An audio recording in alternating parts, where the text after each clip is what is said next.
I'm gonna Google. Hello and welcome to the Being and Becoming podcast. Together, we are being honest about thoughts we're having and books we're reading, and the hopes of being better, more able versions of our current selves. My name is Logan Hauer. I'm joined today by my regular co-host, Pat Dyer. Pat, how are you doing, man? Thanks for coming on today. We are swell. Thank you as always for having me. Absolutely. And Pat, we're going to bring the listeners in now. We've been talking for maybe 30 minutes or so, just kind of catching up. And I've really enjoyed our conversation we've been having offline before we were recording. But I just kind of wanted to check in with you, kind of see what's going on, uh, whether if you want to get into anything personal or just kind of like thoughts you're having and the books you're reading. What's been on your mind, my friend?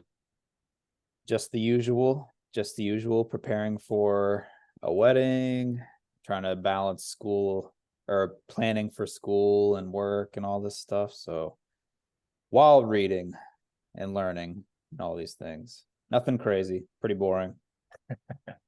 Just the usual grind, right? Just the usual grind, that's right. But I will mention something. I just Googled it so that way we kind of know a little bit more what we're talking about. So Logan and I were talking about blue zones earlier. So the World Health definition here for a blue zone. I guess that was a random jump right into blue zones. We didn't even say what we're talking about. We're talking about stress-free living, and then I was mentioning how we stumbled upon some blue zone YouTube videos. And so a blue zone is a region where people claim exceptionally long lives, specifically 80 or above. 80-year-olds combine physical activity, low stress, and rich social interactions with a local whole food diet and a low disease incidence for long life. Yeah, and to kind of bring the listener into what we were discussing earlier, I was actually unfamiliar with this term, Patrick. And since it is an election year, normally when I think of blue zone, I'm thinking of like Right. politics or something. But Yeah. I had not heard of that. But in just that conversation with you, I think one of the things that we had found to be interesting was that for the blue zone that you're talking about, with the people having a good quality of life, a long life, good mental and physical health into the later years. A lot of because it's a physical place, and a lot of these places, these blue zones, have like a semi-tropical or tropical weather, and it's kind of interesting. Is it correlated, or how much of it is like causal, that relationship between the warm weather climate and that connection to vitality, to long-term health and well-being? And I wasn't sure if you wanted to kind of touch on that or any any other thing kind of around the blue zone and what you'd been thinking about. I definitely have a suspicion the climate has a lot to do with it. Yeah, just people being able to get outside more, walk more. You think about tropical regions foods, they're often citrusy, fresh, um, lots of antioxidant properties in the local growings and stuff like that. That's very interesting. And then this one may be even more important than the climate, but probably the sense of community. It was really interesting. One of the YouTube videos that I watched, they were interviewing all of these families and individuals in Costa Rica. This is one thing I didn't mention earlier. So I can't remember the Costa Rican city, but within the city proper, it is now no longer a blue zone, even though it used to be. Reason being it's no longer a blue zone is fast food restaurants have come in. So particularly McDonald's, Burger King, and there was one other, can't remember, but they actually now, and they're much cheaper than the American versions of these restaurants, and they appeal to the younger generations. So it was really interesting when the interviewers were going around interviewing people like 30 and younger. Their primary choice for food would be to go into the city to have this processed junk. And then literally, if you just go a few miles outside of the city, that's where the blue zone starts. And there's zero processed anything. Sense of community is way greater than in the city. stuff like that. So it's really interesting just to see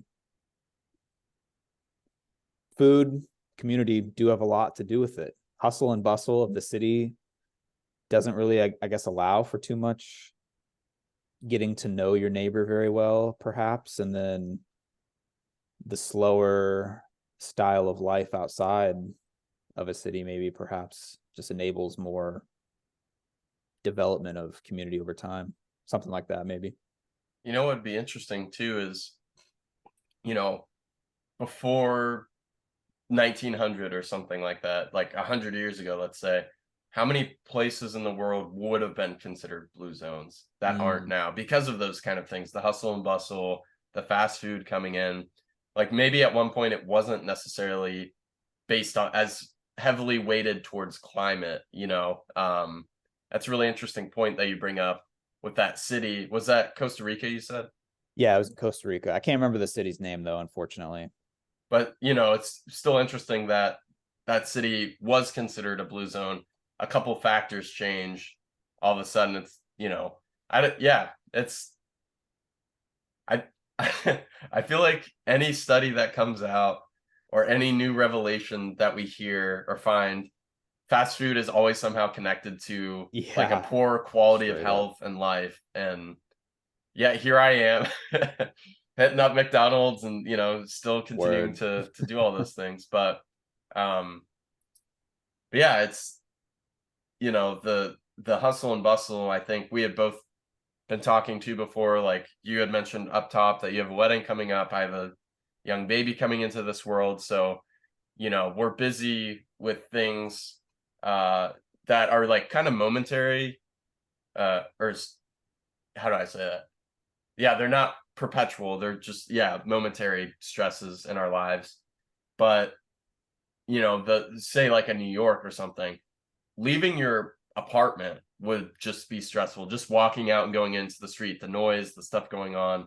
Um, you know, and I would say in general, I try to live my life as slow as I can and be as available as I can. Um, and so it's difficult when you kind of get caught up, just busy, busy, busy, go, go, go. Cause then it's, I think when I do that, I'm missing life. I'm missing the things, like I'm not appreciating the weather or the trees or the, you know, those sort of things. I'm just concerned with getting this thing done, then getting that thing done. And I'm not very present in anything that I'm doing, you know? So I'm not sure if you can relate to that at all too. I can definitely, yeah. As it starts weighing on, of course, yeah, my vision, my perspective may shift. Yeah. So it definitely adds up. And it's interesting. Just a side note back to the community aspect. I just had this thought. I guess American culture, it's kind of weird. So I live in an apartment complex. I have a feeling that if I went to go introduce myself to my neighbors in my fellow buildings, I bet they would think that is weird. I bet.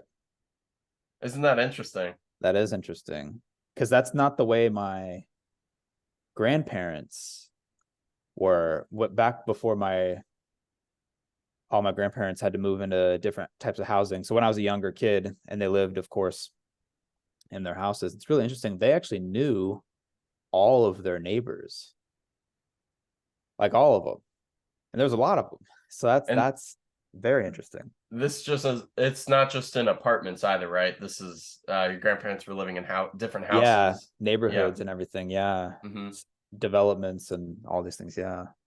Hmm. We are fortunate in our house now because we know at least our direct neighbors, so on either side and across the street and diagonal.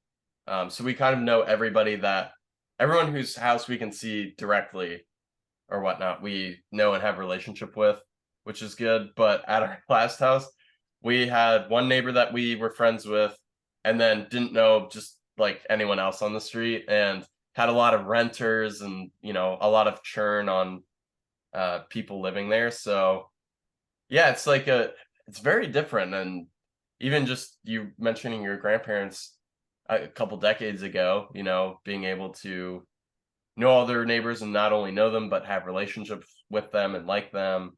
Yeah, it's I oftentimes, as I get older and become an adult, there's like an ideal of a way that you think things should be. It's like, yeah, we should get along with our neighbors and know them and be kind to them. And then, sometimes it doesn't like add up with the world doesn't align with that kind of ideal or expectation or whatnot. And it's kind of odd because even me growing up, that was my neighbors were kind of like family. We're all very close. We celebrated our birthdays together and did all that sort of thing. And then, college obviously is for me was like the height of community where you're just friends with everybody all along the dorm and things like that. And then you get out of college, and then that's when kind of the ambiguity sets in of, okay, what Mm. are things now? You're kind of like out in the world. You're like, how do things work? And so we had a good relationship in my first apartment with my friend Ian Ray. Shout out Ian Ray if he's out there listening. But so we had a good relationship with our neighbors across the hall and next to us. But they didn't live there the whole time we were there, and a lot of people just understandably just want to be left alone and have their own things to worry about in this life. But yeah, it's that one I don't think I'll ever figure out what is good community and what are the expectations of your neighbors nowadays.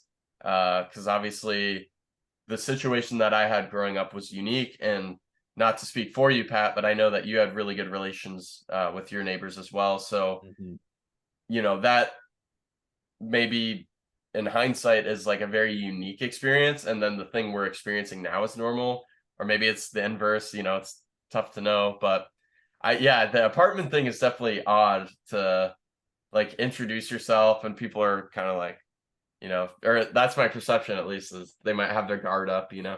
That's my perception too. Yeah, I'm not- they're gonna be like, "What do you want from me?" or whatever. But And hmm, there are enough crime shows to go around to make you skeptical facts. of someone being kind to you for no reason. That's for sure. That's funny. Well, dang, I wonder if that shift just happens to everybody, or maybe it'll come back when we're 50, 60, 70 and chilling, or interesting. To borrow Jordan Peterson's example of the yin yang order chaos kind of thing, I do think that a lot of the early adulthood is stepping into chaos and trying to make sense of it. And eventually, I wonder if there'll come a time where things make sense or become orderly. At least we would become accustomed to them, or maybe we do develop relationships with our neighbors over time, or maybe we don't, but we're just at peace with that. And um but we have other community, like, I think it is important for me, for you, for every person listening, that we do find a sense of community that we can plug into, have common interests, shared values, that sort of thing. So like churches are great examples. But Yeah. then outside of that, it's kind of tough to, besides like a religious affiliation that you can attend regularly, where are those other opportunities or areas to connect as an adult that aren't just like, I guess bars would be a great one, but um also maybe an expensive one too. But Yeah, true. yeah, I don't know. I can say that I wish I knew my neighbors here. So I wonder if that means I need to do something about that. Man, that'd be cool. Yeah, I don't know. It's tough because you don't want to just go knock on their door and say hi, but like if you could catch Right. them, coming in and out of the building, just, hey, Make it a how's it little bit going? more natural. Yeah. My mom is so gifted at that, of just, we'll see somebody one time, say hi to them, get their name, remember their name, then continue to say hi to them, each time that she sees them. She's so gifted at that. One of the key components of that is remembering their name. It is Yeah. really. People Yeah. people are shocked if you can remember their name the second time you see them or meet them. I And know. that's what kickstarts things. Literally just remembering their name. Admittedly, I am terrible at remembering names, Freaking and same now. yeah, I do want to say at some point in time, I thought I was better at it, Same. but I maybe this goes back to Pat, that thing we are talking about earlier with the busyness, and like there's just other things that need to occupy that space in our mind or something. Yeah. Um, yeah, it's it's a little gone too much one way for me, where it's like, okay, I should have, I've met that person 4 times now, I should know their name, or they just, or this one too. I was at a social gathering uh recently, and I sound like 6 years old using that terminology, but I was. And just I had met a person, and they said their name, and him and I talked for a long time, and then I'm like, what's his name? We've talked for too long. Oof. I don't want to ask what his name is, even though that was like, even in the same instance, that same first time of meeting him, I was like, I've forgotten his name. Once we were done talking, I was like, do not remember what his name Yeah. was. So, I don't blame that. Unfortunately, that happens to me now too. I used to be excellent at remembering people's names and little details about them, but it's so tough now. I don't know why either. I mean, I've got some guesses as to why, but what uh do you mind sharing what some of your guesses might be? definitely. So now if I was focused on a thought prior to meeting someone, and if I had true focus on a thought, if the meeting of the person and learning their name interrupted the thought, and then I immediately go back to the thought, their name is gone. Everything about them is gone. Like, Very interesting point. Yeah. so if I were just say shopping in Walmart, just chilling, and I met somebody, which has actually happened before, I do a much better job being able to remember, as opposed to say I'm at work Yeah. and I'm focused on a task. I meet someone new, I resume the task, see this person later again, and I'm just like, dang it, I know they told me, but I don't have a clue. That's such a great point.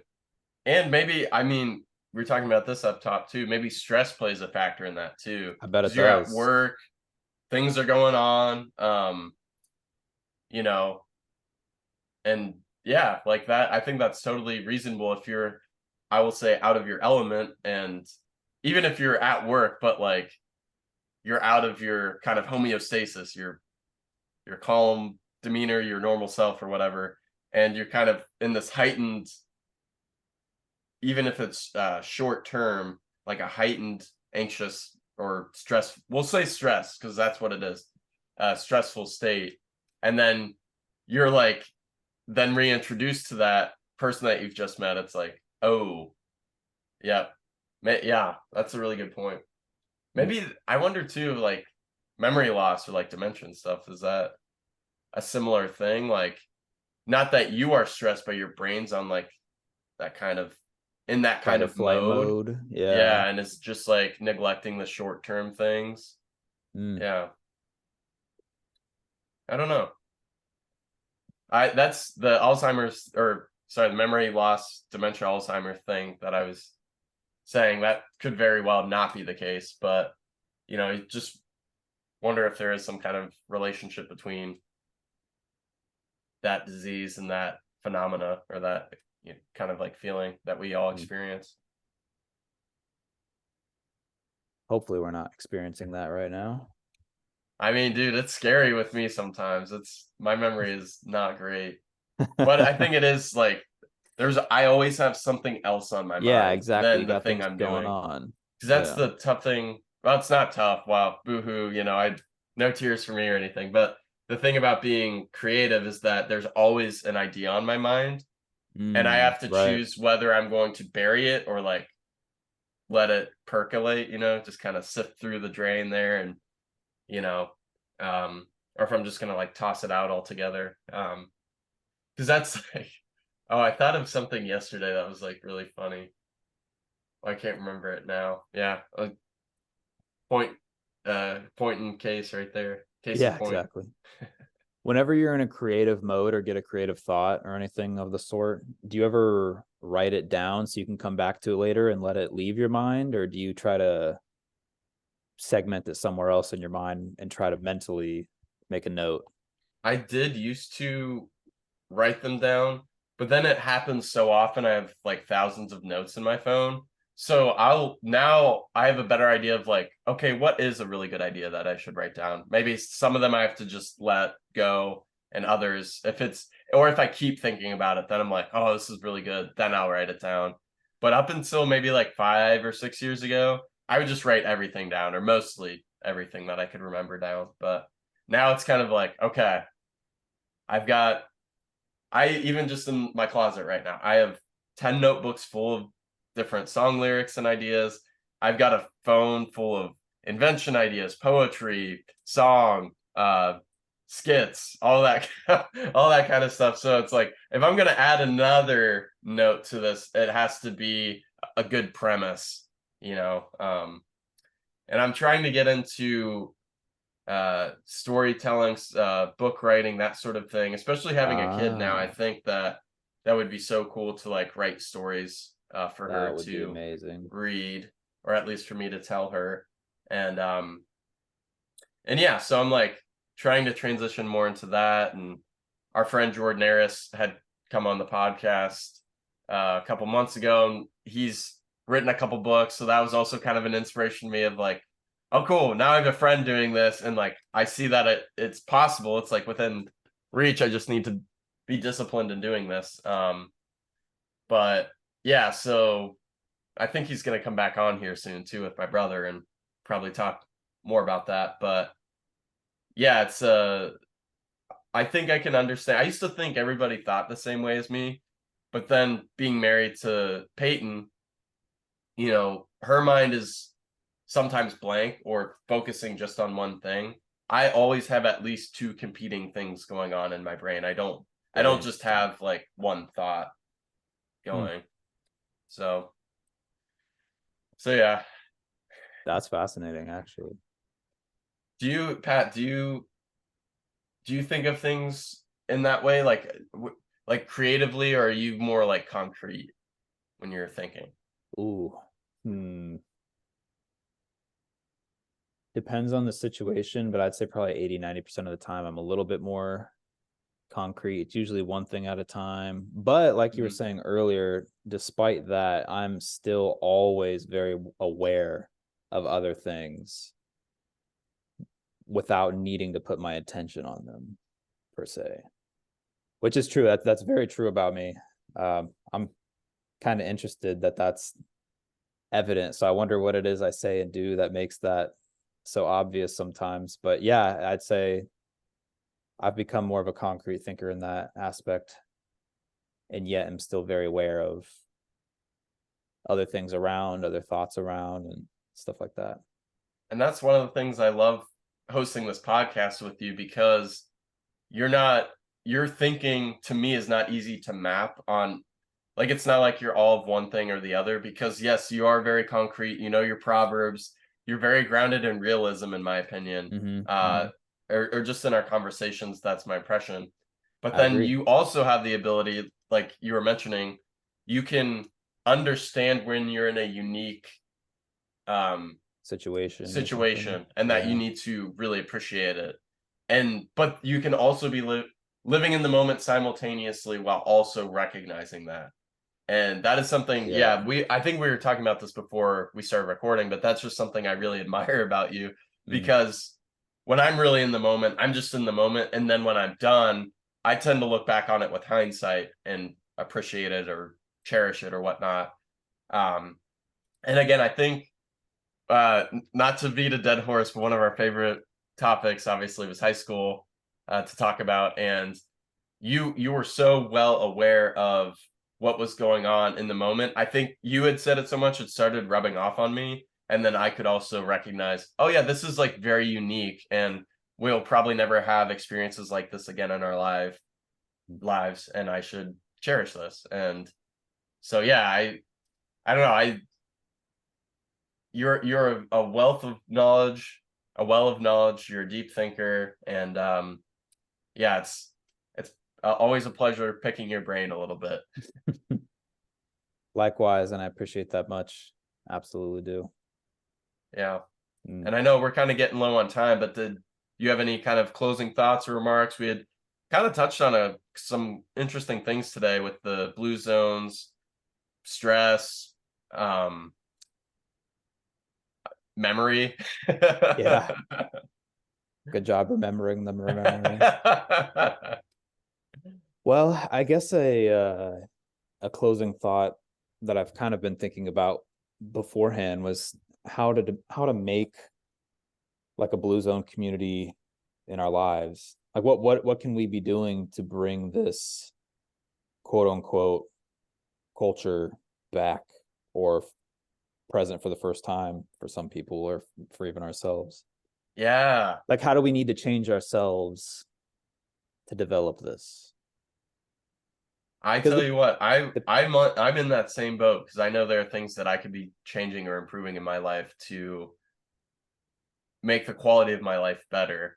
I just always tell myself I'm busy with something else at hand, yep, and not same. I don't address the underlying concern of that point exactly. Finding community, eating better, exercising more.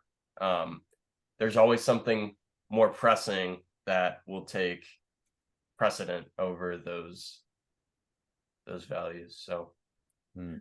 or maybe the message is we need to move to the blue zone. That could be too. I'm down for that. Don't gotta tell me twice. No, but Pat, I think that's a great message for us to end on, and for any listeners if they're still out there, is um, what can we be doing to create the blue zone, whether that is make building good community or just improving the overall quality of our life, like in whatever way that looks like. I think that that's a great thought to keep at the forefront, instead of just going through the motions and checking the list, doing the tasks as I often do. Like, how can we add a little bit more meaning in the things that we're doing, and how can we be more intentional with the relationships we have? Intentional. Good point. It's really your point, but I just love trying to reiterate. So thank you, sir. I hope everybody has a great week, and thanks for tuning in.